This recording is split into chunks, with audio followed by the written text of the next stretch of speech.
Champions trophy জিতে নিল ভারত। ফাইনালে নিউজিল্যান্ডকে হারিয়ে ট্রফি জিতে নিল তারা। 9 মাসের মধ্যে 2টি আইসিসি ট্রফি জিতল তারা।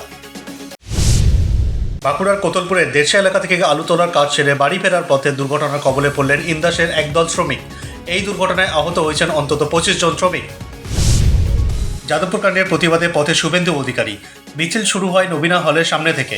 প্রিন্স আনোয়ার শাহ রোড ধরে এগিয়ে যায় বিজেপির মিছিল, যায় যাদবপুর থানা পর্যন্ত।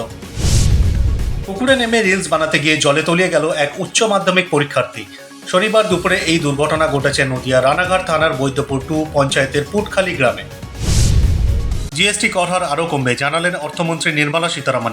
2017 সালে চালু হওয়া পণ্য ও পরিষেবা করের কর হার ছিল 15.8%, যা 2023 সালে নেমে আসে 11.4%। কর আদায়ের পরিমাণ বাড়ায় এই হ্রাস সম্ভব হয়েছে। আবারও বিদেশে মাটিতে হিন্দু মন্দিরে হামলা। ক্যালিফোর্নিয়ার চিনো হিলসের স্বামীনারায়ণ মন্দিরে অজ্ঞাত পরিচয়ে দুষ্কৃতীরা ভাঙচুর চালায়। এই ঘটনায় ঘৃণার বিরুদ্ধে সোচ্চার হয়েছে হিন্দু সম্প্রদায়। মাগুরায় 8 বছরের এক নাবালিকাকে ধর্ষণের ঘটনার প্রতিবাদে উত্তাল হয়ে উঠেছে বাংলাদেশ।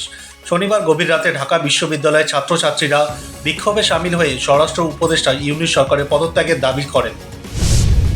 যৌনতার ফাঁদে ফেলে এক আধিকারিকের কাছ থেকে দেশের গুরুত্বপূর্ণ তথ্য হাতিয়ে নিলেন পাকিস্তানি মহিলা। তথ্য পাচারের অভিযোগে রাজস্থানের বিকানের থেকে গ্রেফতার করা হয়েছে ওই আধিকারিককে। শনিবার রাতে ক্যাটরিনা কাইফ ও ভিকি কৌশলকে মুম্বাইতে একটি পার্টি থেকে বেরিয়ে আসতে দেখা গিয়েছিল। অনুষ্ঠানে তাদের লুক ও রসায়ন ফের নতুন করে মুগ্ধ করেছে ভক্তদের। আইপিএল শুরু হওয়ার 13 দিন আগে শুভমান গিলের গুজরাট টাইটান্সে যোগ দিলেন ম্যাথিউ ওয়েড। অস্ট্রেলিয়ার প্রাক্তন উইকেটরক্ষক ব্যাটারকে দেখা যাবে দলের সহকারী কোচ হিসাবে।